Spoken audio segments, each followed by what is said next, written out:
Okay, well, good afternoon, everyone. This is Sherry Badger, and I'm a Disability Integration Specialist for North Carolina Emergency Management. I'm also the FAST Program Manager for the new FAST program here.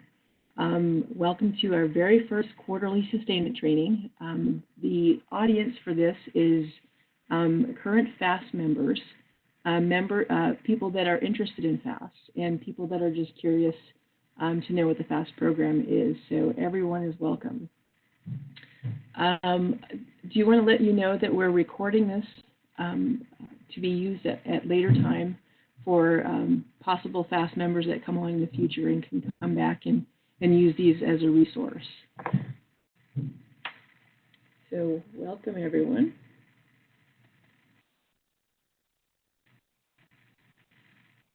So today's agenda, I wanted to make sure that we reviewed the notification process to the FAST members, the deployment of the FAST members, assembling the FAST Go Kit, a review of forms, and a scenario-based discussion to end the training.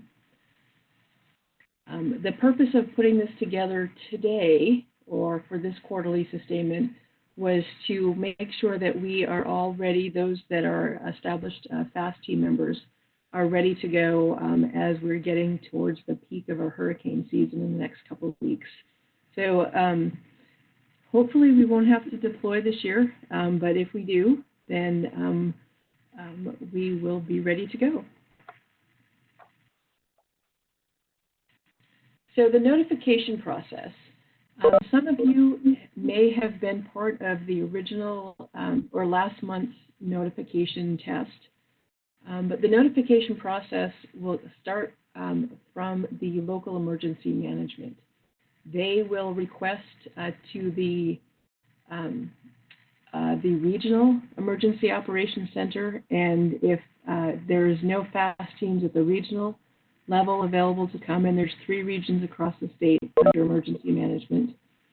And if there's nothing at the regional level, then the request will then go to the State Emergency Operations Center, which is here in Raleigh. The FAST coordinator, who will be situated in the State Emergency Operations Center, in fact, they will be in the mass care breakout room, which works with sheltering, mass feeding, and other areas regarding human services. The FAST coordinator will be there, and they will begin the notification process to the FAST team members.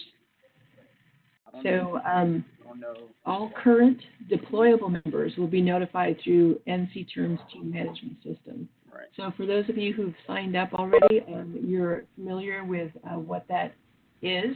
We'll be using that system to activate the teams, to notify the teams that they've been requested, and then to continue to keep contact as far as where you're going to deploy to and so on.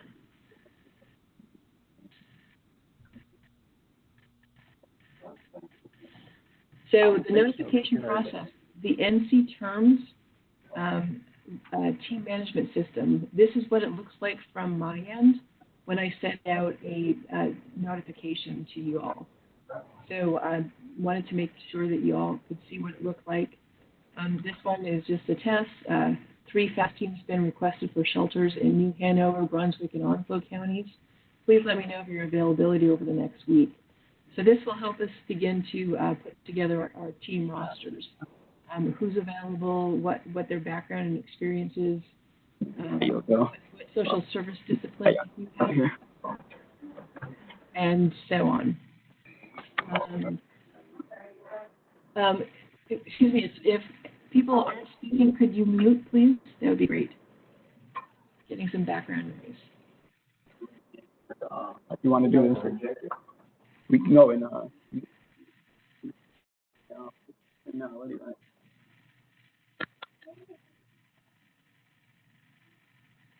So the next step on the notification process, the notification that you will receive through the NC Terms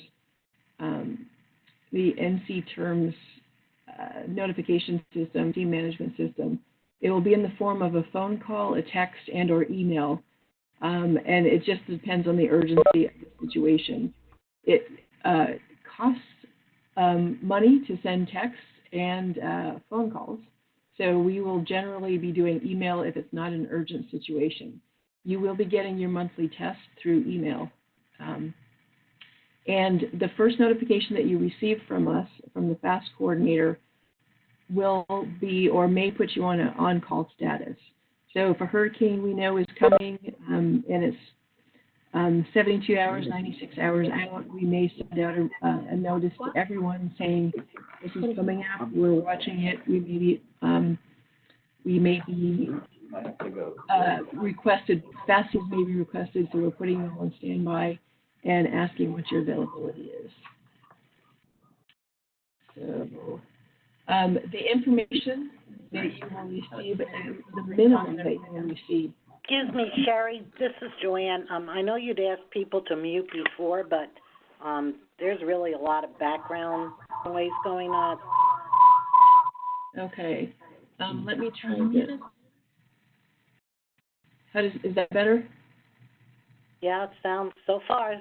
Thank you. Okay. Yep. I have the power of the mute button here, so. Okay. Before you deploy, what you'll receive on your notification is the three basic pieces of information is the location you'll report to, when you'll report to the location, and who you'll report to.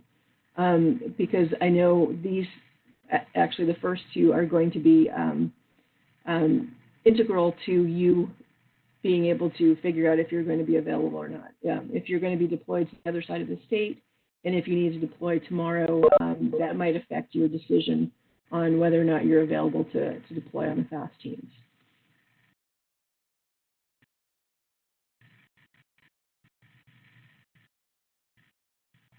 Let's see. So the notification test. We have started doing those. We began last month with the current team members that have signed up. I believe we're up to 11 or 12 folks, as well as the FAST instructors. And we are doing this on the third Wednesdays of the month, usually in the morning. And it's just to get everyone used to receiving the alerts and knowing what those notifications look like. So if you don't receive them by the end of the day and you know that you're supposed to be receiving them, please let me know, and we'll be able to rectify that situation. I will get a report about who received them and who didn't, and how long it took to receive the reports or to respond. And we're not going to, as far as the testing, give people a set amount of time that they need to open or respond. It just will give us a better idea of how, in a normal situation, how long it would take them to open their email and respond.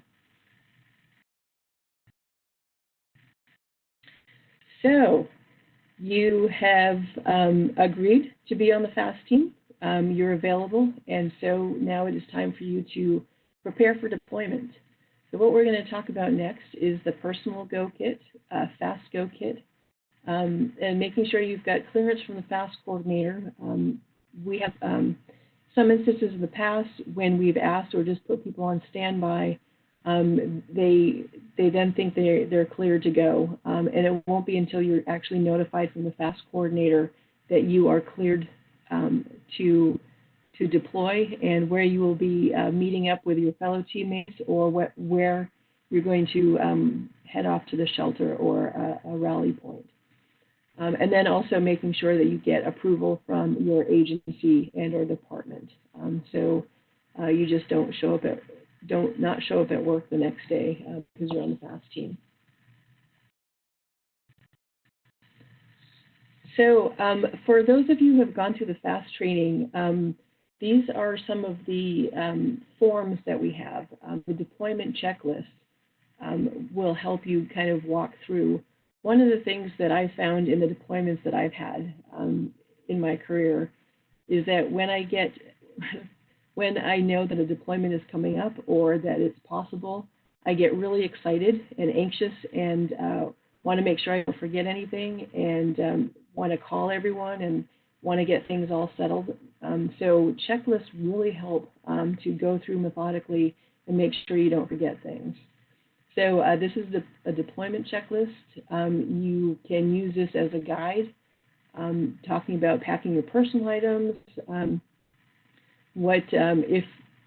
if we're going to be, if North Carolina Emergency Management is going to be providing a car for you, if you're going to use your own car, what kind of, where are you going to be staying overnight, what does it look like, what kind of fast materials you're going to need, your important telephone numbers, your contact information, and so on. Making sure that you have the contact information of the practice coordinator as well as your teammates, and making sure that your supervisor is aware of where you're going and how you're going.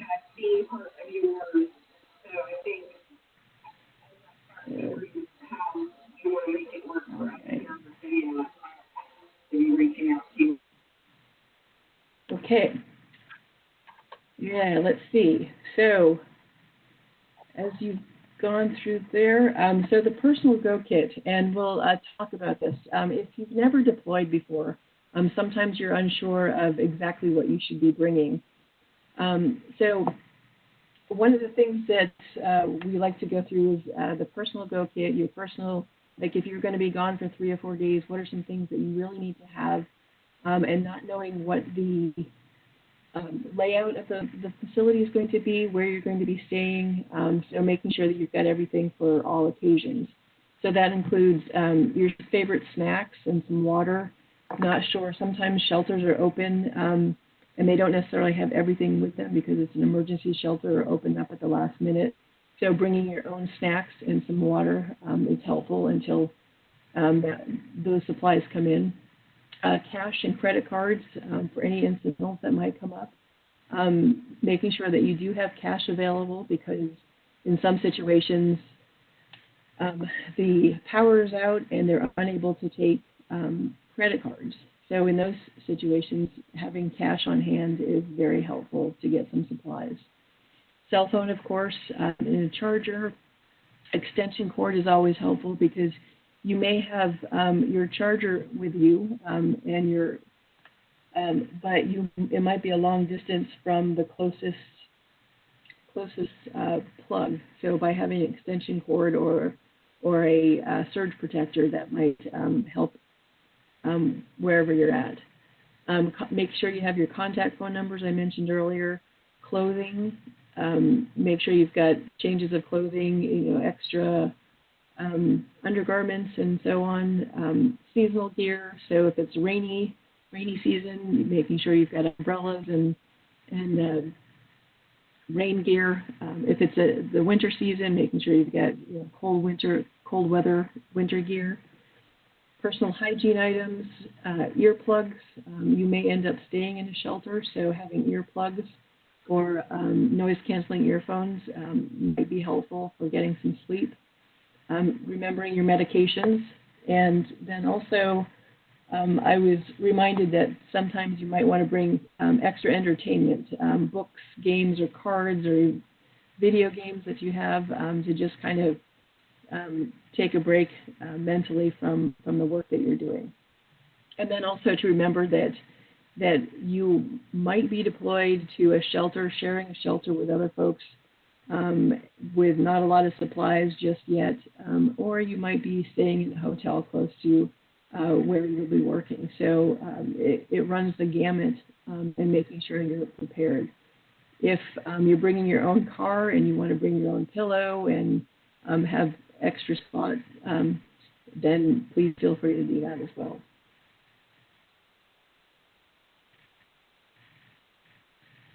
So suggested fast go kit items.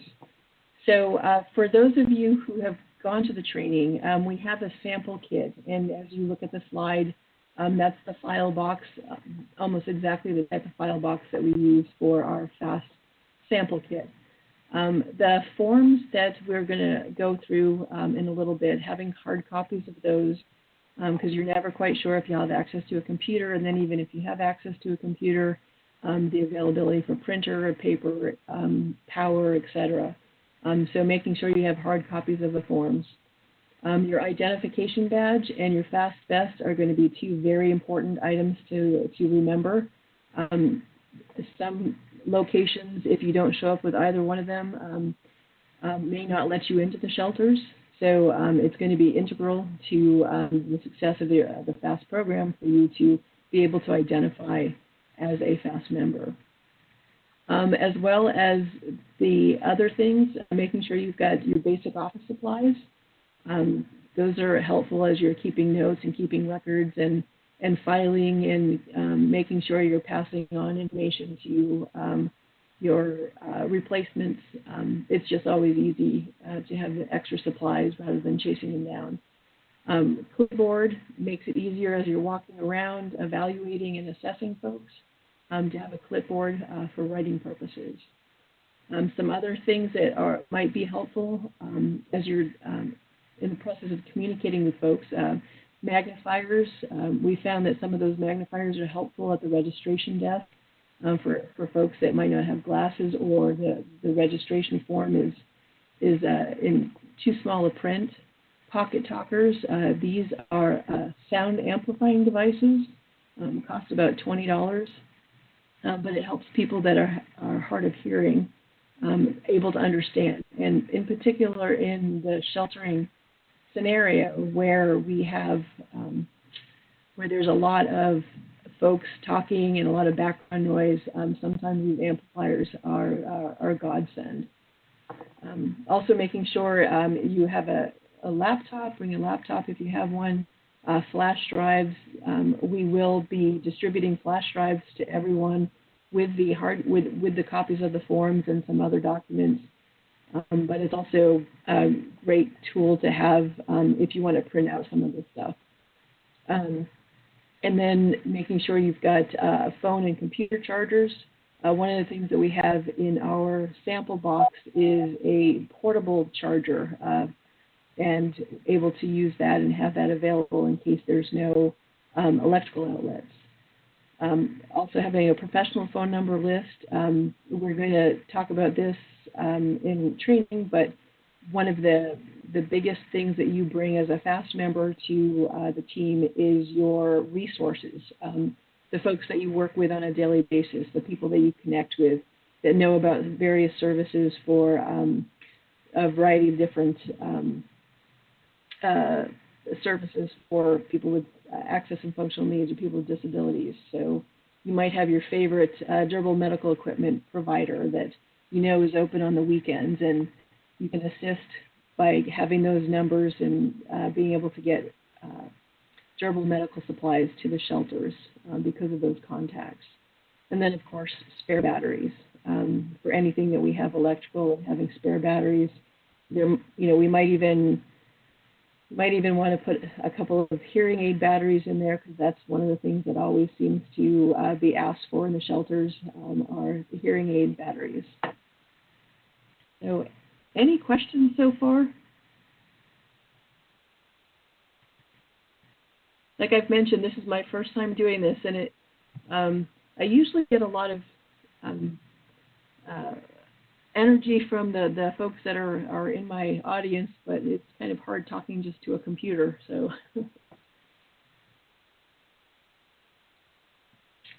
okay, for deployment.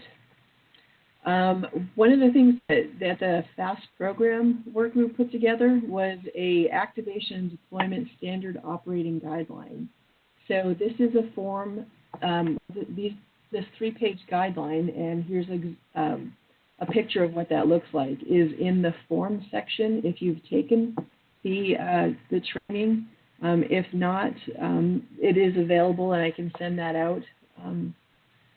But one of the things that we're researching right now is trying to come up with a great way to share documents and trainings like this one where everyone can access it, whether it's putting it on a website that can be accessible by FAST team members and other members, or if we're going to be doing a SharePoint, or if we're going to be doing Google Docs or something like that. But all of this stuff is going to be put into a common area where we can share this information.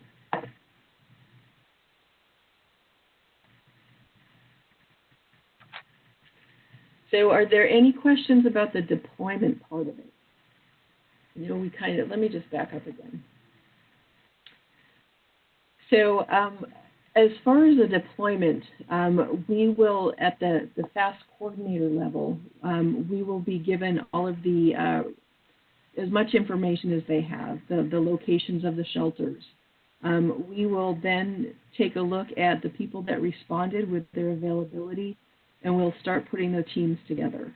So we will identify someone as the team lead.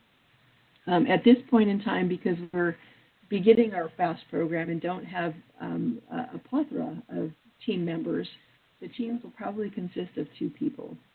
In the future, it might go up as high as 6 folks. So anywhere between 2 to 6 folks will be on a team and sent out.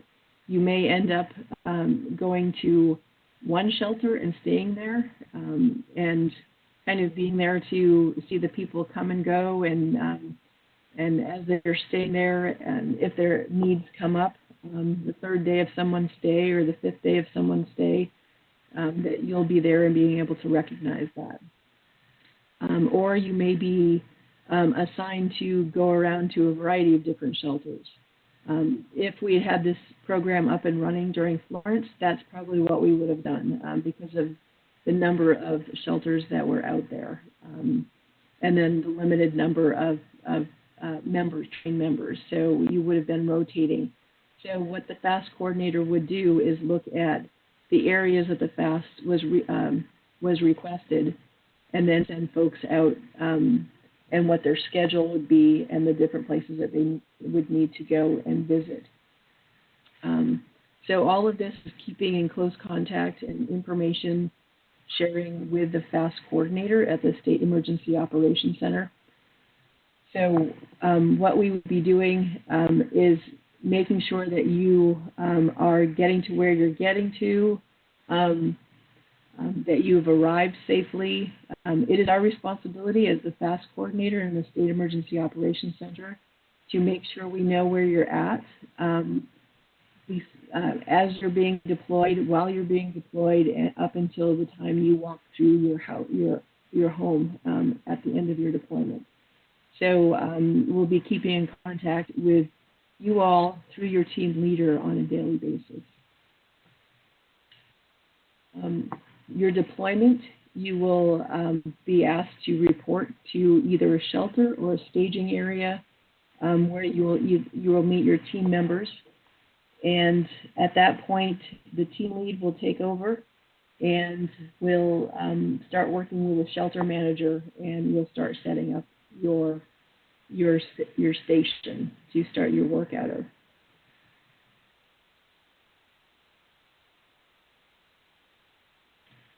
So next, we're going to review the FAST forms. Before I go any further, is there anyone that has any questions at all?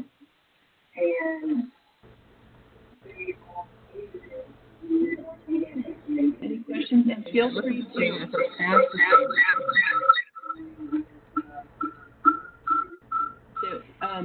So not clear. Am I?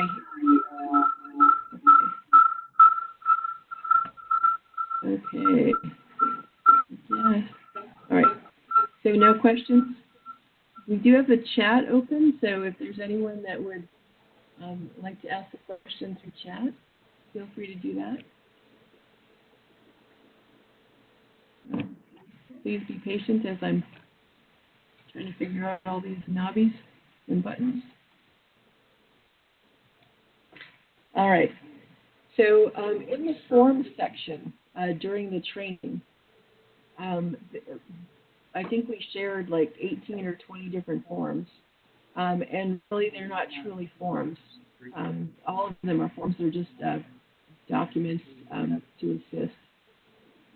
But what I want to share with you today, there's 3 actual forms that you will be using on a regular basis, and then the 4th one is a checklist that you probably will be using on a regular basis as well. So I wanted to review those. This also, this video can also be used at a later time or as a just-in-time training as a review if you get called in, say maybe in 3 or 4 months ago, to be deployed as a FAST member as a review of what these different forms do and how to fill them out. So the 4 documents that we'll be reviewing are the quick notes, the FAST resource request form, the activity log, and the on-the-spot assessment strategies checklist. So let's start first with the quick notes. So the quick notes are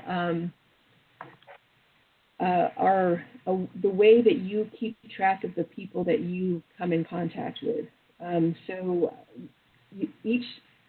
Each page is for one person, so you want to make sure that you put the client name, how to contact. So you can even put the client's first name and their initial, how to contact. You can put the bed number if they number the beds, the area of the shelter that they're in. If they have a cell phone with them, you can put the cell phone number down. So it's a good way for you to remind yourself on how to contact them, or if you're passing the quick notes off to the people that are replacing you, that they'll be able to contact them. And one of the things I want to be very clear about is these notes are high-level notes and not meant to detail everything.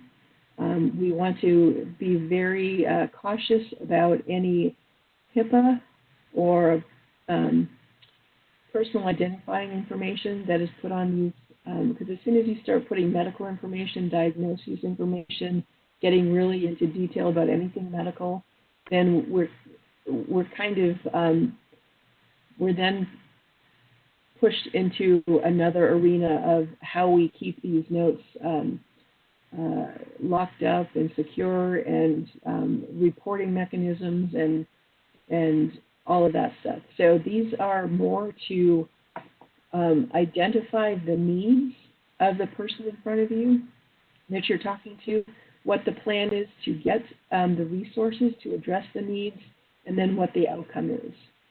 So rather than saying that this person in front of you has a chronic disease and lives in a nursing home and so on and so forth, that this person needs a wheelchair, and that the plan is to request a wheelchair through the local emergency operations center, and then the outcome that is we receive the chair on 48 hours later and delivered to the client. So that's the high-level type of information that we're looking for the quick notes. And here's kind of an example of one that's been filled out. So the client name is Beth Allen. She didn't have a cell phone, and they didn't label the beds in the shelter. So they just left that blank.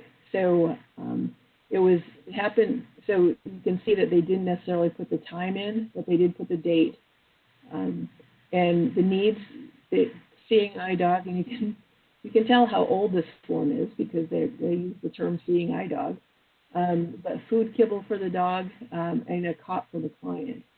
So those were the needs. So we didn't say that the client was blind or that or anything else around her diagnosis. But the needs was she had a seeing eye dog, and that she needed food and kibble for the dog, and she was without a cot for the at the moment. So the plan was to call possible open stores that have some dog food and pick up the food, and then extra cots are at the warehouse. That FAST member knew that there was cots available, and they just needed to be ordered. So the outcome of this was to obtain a cot and receive the dog food. And they also should have put the date and time that the cot was obtained and when the dog food was obtained. And as I'm talking through this right now, I'm realizing that we really need to come up with a better example.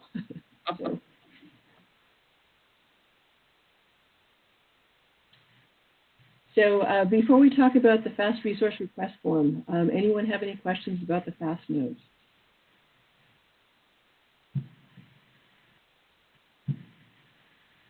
Okay. All right, so the FAST resource request form in the emergency management world is called the ICS 213, so the Incident Command System 213 form. So when you learn emergency management and the incident command system, there's many positions that you'll learn and what the responsibilities and roles and responsibilities of the positions. And then there's a multitude of forms that go along with each of those positions.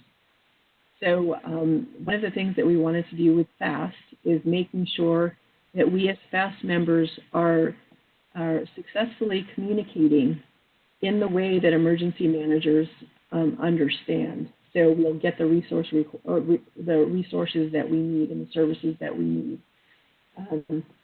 So we as a social service and human services staff or in those disciplines, we're going to learn how to speak a little bit of emergency management and speak in their language.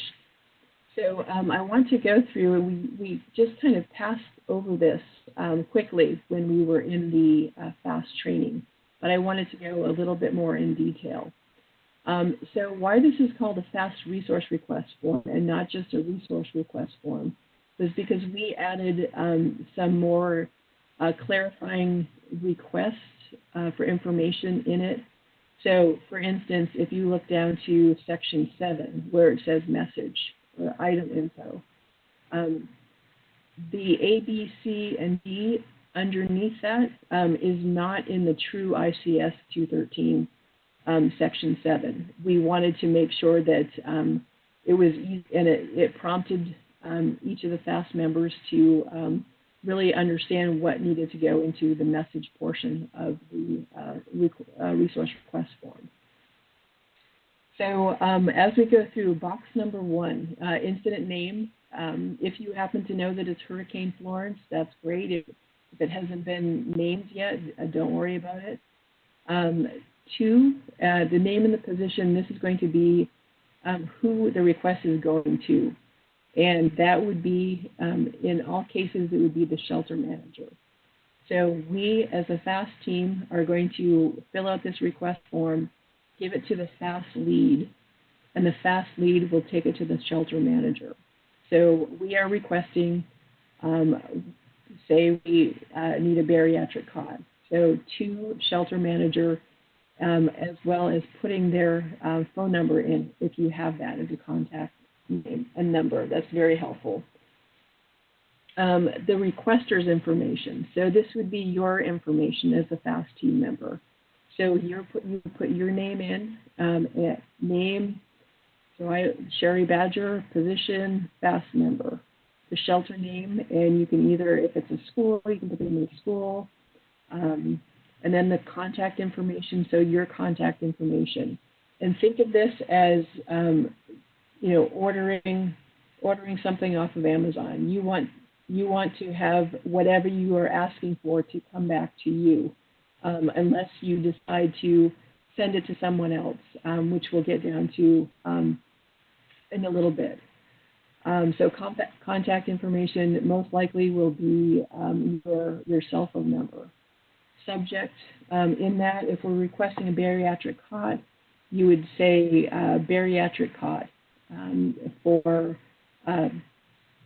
a shelter client, the date and the time. And those two are very important because if there's a lot of requests out there, being able to keep track of when you submitted the request, what day you submitted the request, and what time you submitted the request is going to be very helpful as you track down whatever piece of equipment or what resource you requested. Sometimes it gets stuck in a holding pattern somewhere. People change shifts and it gets lost in between the cracks, or they just haven't been able to get to it yet, or it's not available at that time. But by having the date and time, they'll be able to narrow down where that request is in this process. So box 7, the message, the item info, so that bariatric cot that we're looking for. So we're going to describe what is needed. When we're talking about a bariatric cot, I want you all to think about who is receiving this request. And most likely it is going to be an emergency management coordinator or a CERT partner who may, in the logistics section, who may or may not have any idea what durable medical equipment is, or what it looks like, or how to procure it. So if you can be as descriptive as you can, so by saying a bariatric cot that can hold up to 600 pounds, rather than just saying a bariatric cot, by having a description. Because one of the other things, too, that they talk about in emergency management when requesting resources is you're requesting what you want that item to do. So if there's something else that can fulfill and do what that item can do, then that might be an alternate. So, for instance, if there's no bariatric cots to be found, at least not in North Carolina, because they've all run out. But they have been able to find there is a inflatable double-size mattress that can be utilized. Then they will come back and talk to you and say, hey, you need a bariatric cot. How about this instead? This says it will hold up to 600 pounds. So by calling back on that information that you asked about, they might be able to meet the need in a shorter amount of time, and by being able to kind of be flexible and understand what you need that resource for. When it is needed, or when is it needed? Well, everything in an emergency, in a disaster, is needed yesterday. So by putting yesterday, that's not going to cut it. If you can be reasonable and say before nightfall for the bariatric cot, or in two nights' time, being a little more flexible, a little more reasonable might assist the person in logistics in getting this request filled. And then does it come with anything, for example, a maintenance agreement? So a maintenance agreement or directions on how to use, or a mini training. For example, one of the things that we bought in Pierce County, Washington, was some wire lifts to put on trailers. So there's information in mini training videos on how to use the wire lift, or if there is a transportation vehicle or that it's more than just that one piece of equipment. And then the intended user's name. So this would be the name of the client. And this is it's to match up the request to the person who needs it, because you may or may not be there by the time that piece of equipment comes or that resource comes. They may not be able to get that resource for a week, and you've been deployed for 3 days. So they may be able to contact that user and get that information or get that resource to the user, even if you're not there to facilitate that. So halfway through the form, here's the second part of it. So delivery information. So this is, you want to put your name because you want to deliver it to you, and or the shelter manager, because also remember that you and or the shelter manager may not be there when equipment or resources come in. So making sure that there's a point person that can receive this. The address, so be the address of the shelter that you're at, the street intersection. One of the reasons this is important is sometimes the people that don't know where they're at and the GPS is down by having a street intersection, or the road signs have been blown over or so on, that helps with the delivery. And then delivery date and time, that would be your preferred date and time of delivery, and or when the person who is delivering it, when they're going to deliver it. And then it's approved by the FAST 9, so number 9, approved by the FAST team lead.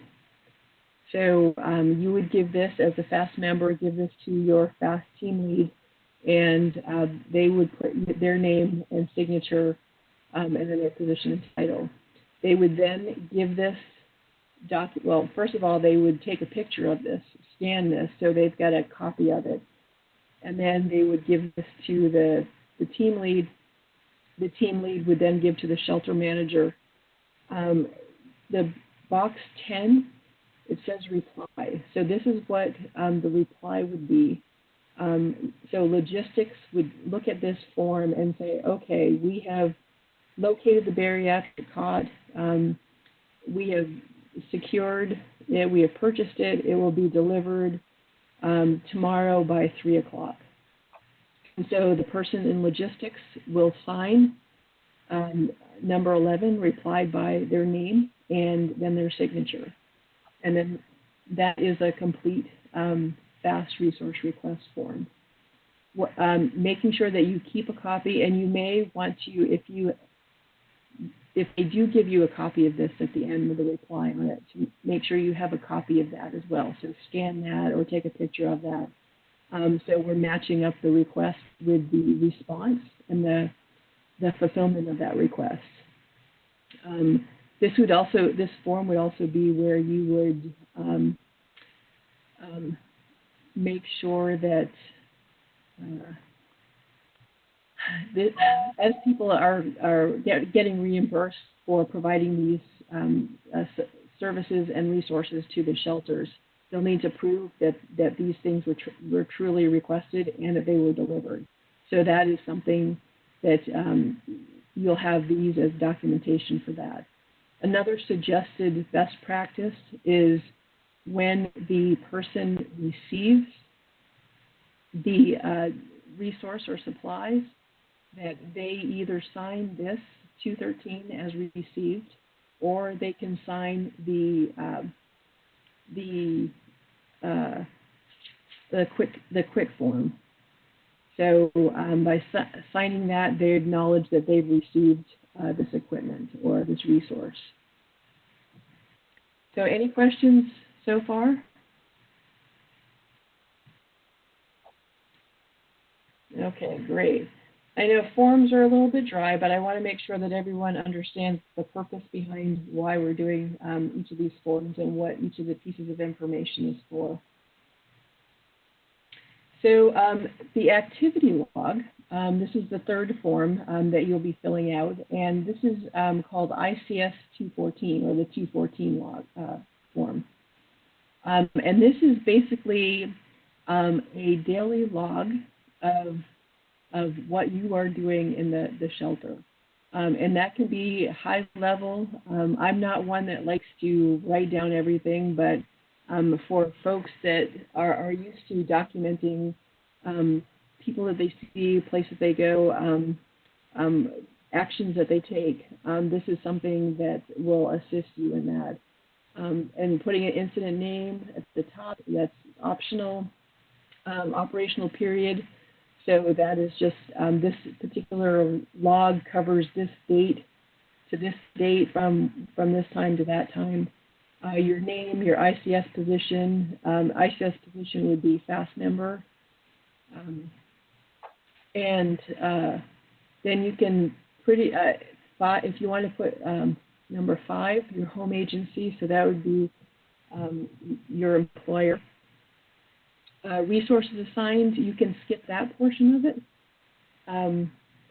And activity logs. So this is just putting down the date and time.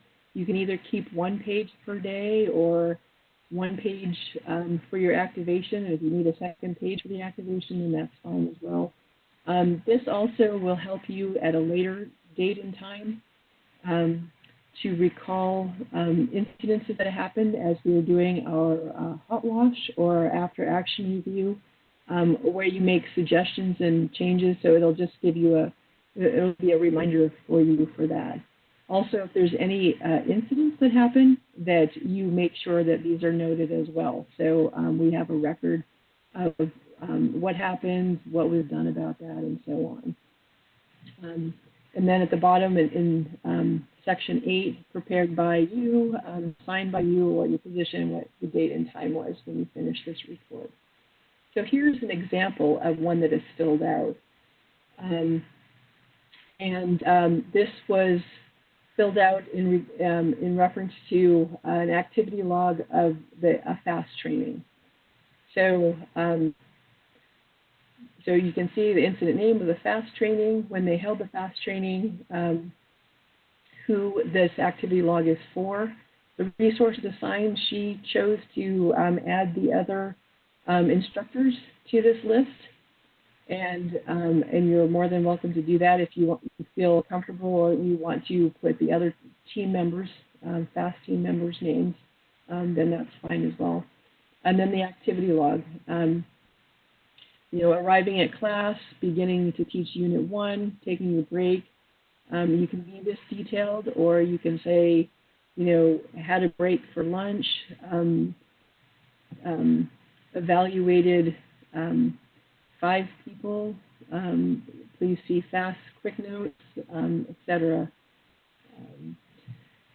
Later on in the day, we had a delivery of the bariatric cot, made sure we delivered it to the person requesting it. She wasn't in her spot, so we left it with her brother. Those sort of things. So if we need to go back, if there's anything that comes up at a later point, then we have records to keep track of this. One of the things that we'll be asking you to do as well is making sure that you keep all of these forms that you have, and then taking pictures of them or scanning them and then sending those to the FAST coordinator so they can keep track of all of these. Once you've done that, you don't need to keep the paper copy anymore, but all that information will be given to the FAST leader, and the FAST leader will either give it to the shelter manager or the emergency operations center. And then the last document that we're going to talk about is the on-the-spot assessment strategies checklist. So this is just a checklist to get your head in the evaluation assessment game. So these are just a list of things to think about as you're walking around the shelter and observing and striking up conversations with folks. Maybe those that are sitting alone in the corner or looking like they're not understanding what's going on. But these are different clues as to what might be going on with some of the individuals. So this is a good thing to kind of pull out and look at.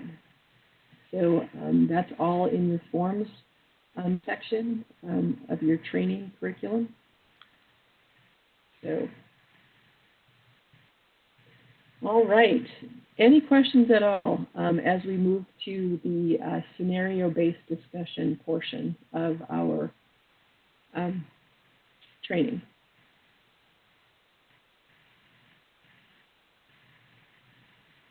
Huh. I can hear crickets. It was very informative, Sherry. Thank you so much. Oh, you're welcome. Okay, so this next section, I am going to be counting on people participating in this because it is a scenario-based discussion and we'll need feedback. So I'm going to go through and unmute some of the folks. Okay. Okay. All right, everyone. So we're moving to the scenario-based discussion. So here's a picture of a town in North Carolina that has flooded. So the scenario is, it is March 4th and heavy rains have been falling for 5 days. The Cape Fear River is over flood stage and Humboldt River in Columbus, New Hanover, and Brunswick counties are being evacuated. All 3 counties opened shelters 2 days ago and would like FAST to come to the shelters as soon as they can to support their clients with access and functioning needs. So, for the FAST request, we are receiving requests from 3 different counties to send FAST teams in, and they are requesting FAST teams. So what I would do as a FAST coordinator is have at least 1 team for each of the counties. So we're looking for 3 FAST teams. If we end up getting more members that are available, we may end up either adding more teams to go out or adding more members to each of the 3 teams.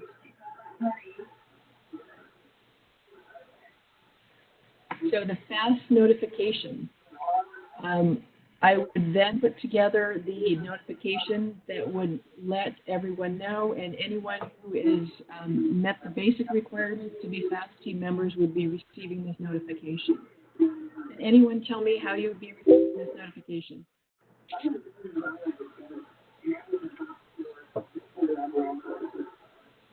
Did you say how you get the notification? Yes. By text or by phone call? By text or by phone call? Yes, text or by email, correct. And that would be through the NC Terms team management system. Right. And at that point, you might not receive a lot of information. You might receive the information that it's these 3 counties, and they're requesting teams within 48 hours. And to please send back your availability for deployment.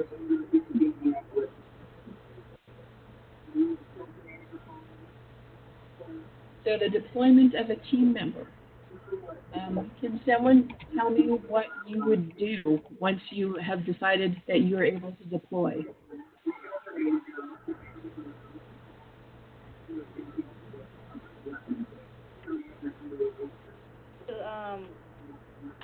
You will have to get, the deploy checklist. Make sure that you have all the items and resources that you need.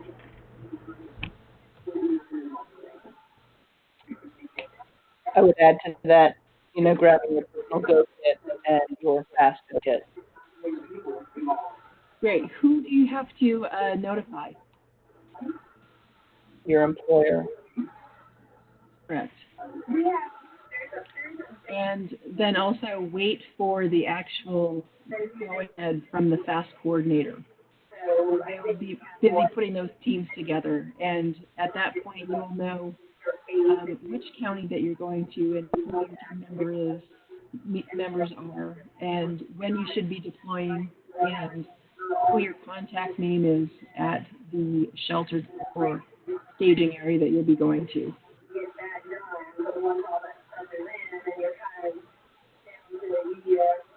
So, arrival at the shelter.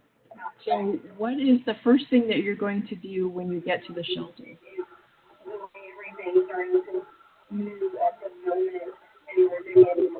Introduce yourself to the shelter manager. Make sure that they know you're there. Correct. And what if you are not the team lead? Make sure you find your team leader. Very good. Yes, yes. So there's actually two answers to that. If you are not the team lead, you can still go in and introduce yourself to the shelter manager, because you might not know when the team lead is coming, but the shelter might want someone right away to assist. And then the second one is if you feel uncomfortable, then waiting for the team lead to get there. And you should have the team lead's contact, so you can go ahead and call the team lead and see how long or how far out that they are. One of the principles that we talk about is if you're the first one on scene, even if you're not the team lead, you are the team lead until that team lead gets there. So that's one of the ICS principles, that if you're the first person on the scene, you're the incident commander until someone with higher rank or more experience gets there, until they get there and can replace you.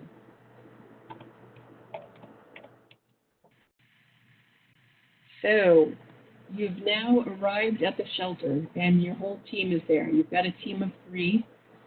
You have been told that you have this one corner of the registration area that you can set up your equipment or your resources. You've got 3 chairs, and you get everything out, get everything ready to go. You pull out your assessment checklist, and you start heading into the shelter. The next step is assessing a client. So how would you go from having set up your station to assessing your first client? What are some things that you might think about doing?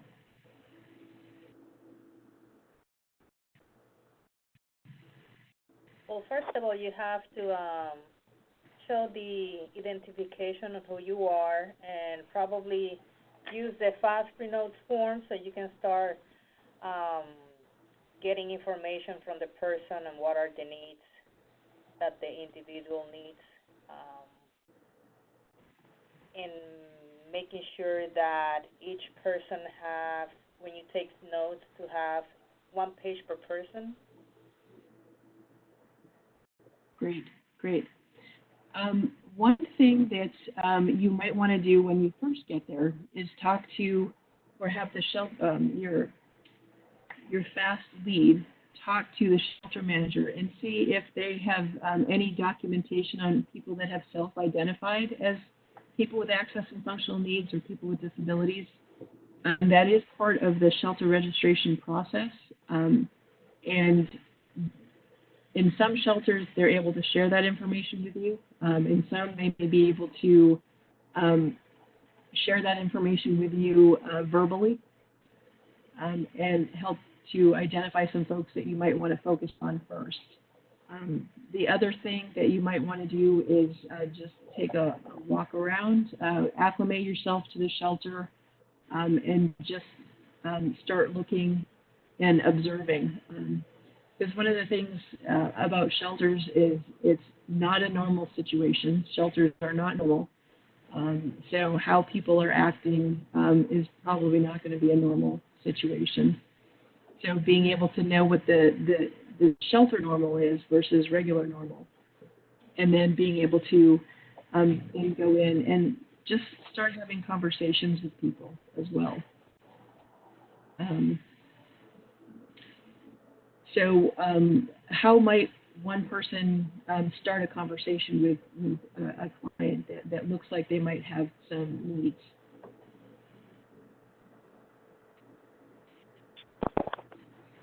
You would definitely want to observe their communication style and introduce yourself and let them know what your position is. Yeah, very good. Very good. And you would have your clipboard with you and your quick notes. And I think by having the identification, your ID, as well as the vest, you will look like you have some authority, and that may assist in people opening up to you and requesting things that they might not have requested at the front desk. Sherry, I had a question. Yes.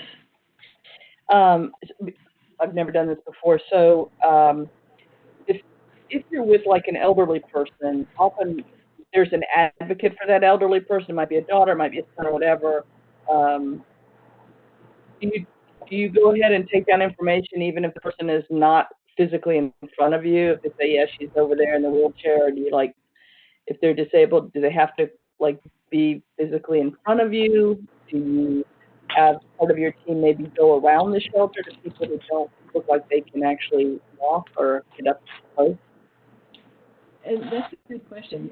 You may want to, as you mentioned, they might have a caretaker with them that have seen you and have requested assistance. You might want to then walk with them over to the person that they're requesting assistance for, and go ahead and assess a little bit more beyond that.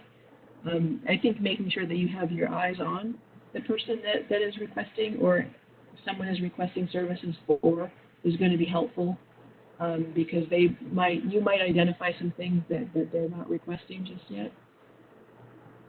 But yes, that's a good question. Would you say there's ever a problem with who queues up or who lines up? You know, if you're emergency medicine, you sort of look at the person who is in most dire need.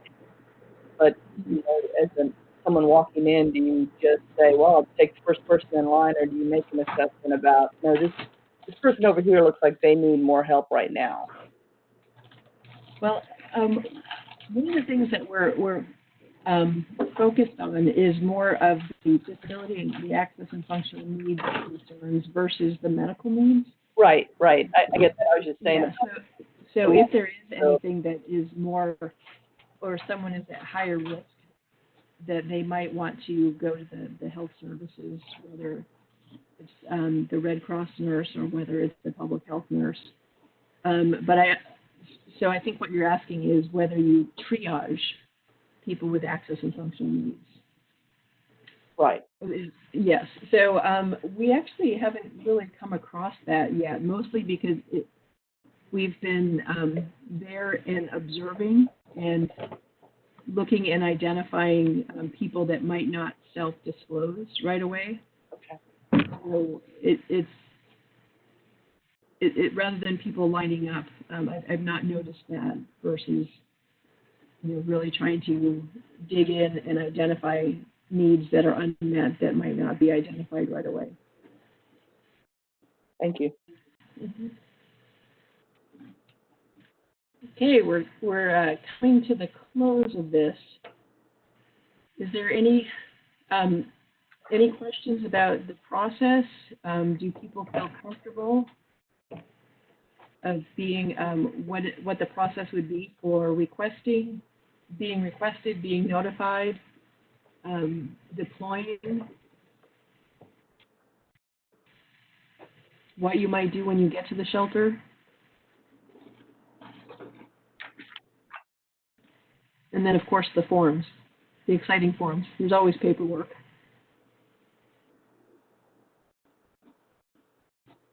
Hi, Sherry. This is Jadira. Since I am not logging into the webinar, do you have all these areas discussed in your PowerPoint? Yes. So what is going to happen is I'm recording this webinar right now. So the link should be available by the end of this afternoon, and I'll make that available to everyone. I will also send to you and Joanne a copy of the PowerPoint so you can view the PowerPoint. Thank you so much. You're welcome.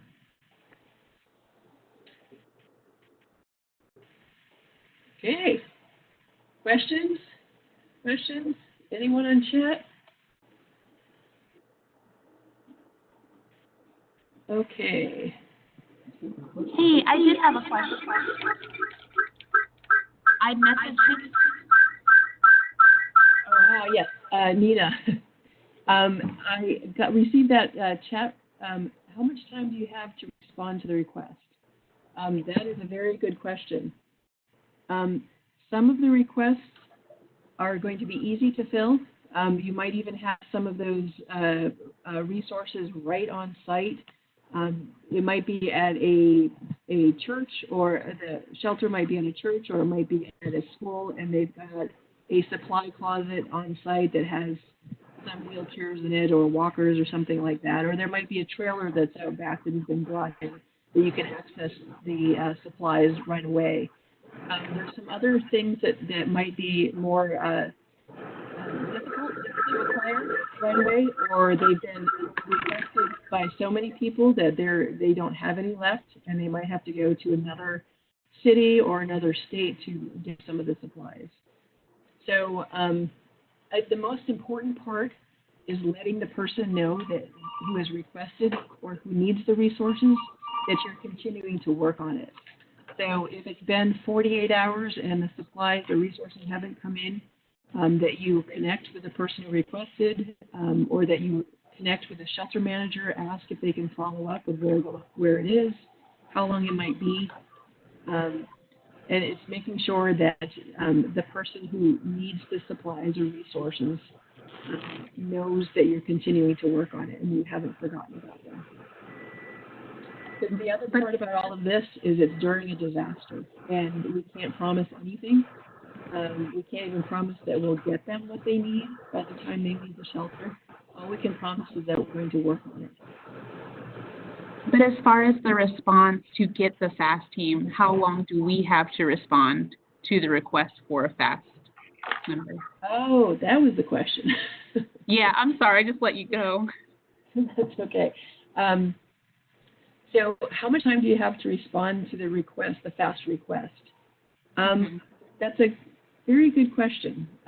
Since we're probably initially going to send it out by email, I know not everyone has their email on all the time. Probably we will say within 2 hours, and if we need it any quicker, then we'll make phone calls, or we will send texts.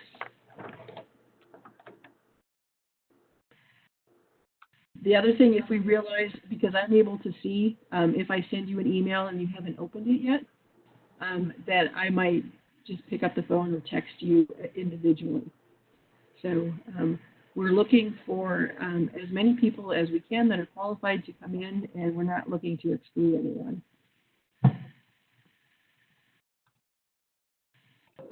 Okay, sounds good. Thank you. But that is a good question, and I think that we should probably put some numbers in when we're looking at the notifications, so people know that they should be responding within a certain time period. Okay. Well, any questions? If you think of anything that you want to ask me afterwards, or you want to call me, or you want to put my cell phone on your speed dial, please feel free to contact me at any time. I want to let everyone know, if you don't know, that we have our next FAST training on September 10th. It's at the State Emergency Operations Center in Raleigh. You can go to NC Terms, and you can just type that into your web browser, and if you are not familiar with NC Terms, and sign up for that. Also, if you have taken the training, you want to be a team member, and you have not signed up for the NC Terms team management module, please do that so that you can start getting the notification tests and you're on our roster. So when we do send out notifications of deployment, that you're part of that. Also want to mention that one of the requirements for being a team member is the Red Cross Shelter Fundamentals, and we are coordinating with Red Cross to offer that training on September 11th, so the day after the FAST training, and that's going to be in the Raleigh area. And the morning part will be shelter fundamentals, and the afternoon part will be shelter simulation. So that is free of charge, and that is also listed on NC terms to sign up for that. So 2 days, and you can get a lot of your classes requirements out of the way. Okay, well, thank you everyone for being part of this, and we are going to be doing these trainings on a quarterly basis. So our next training is, I think, is going to be in November. And November 13th is the next quarterly training, but I will send out information to everyone for that. Thank you, everyone, and have a great day. Thank you.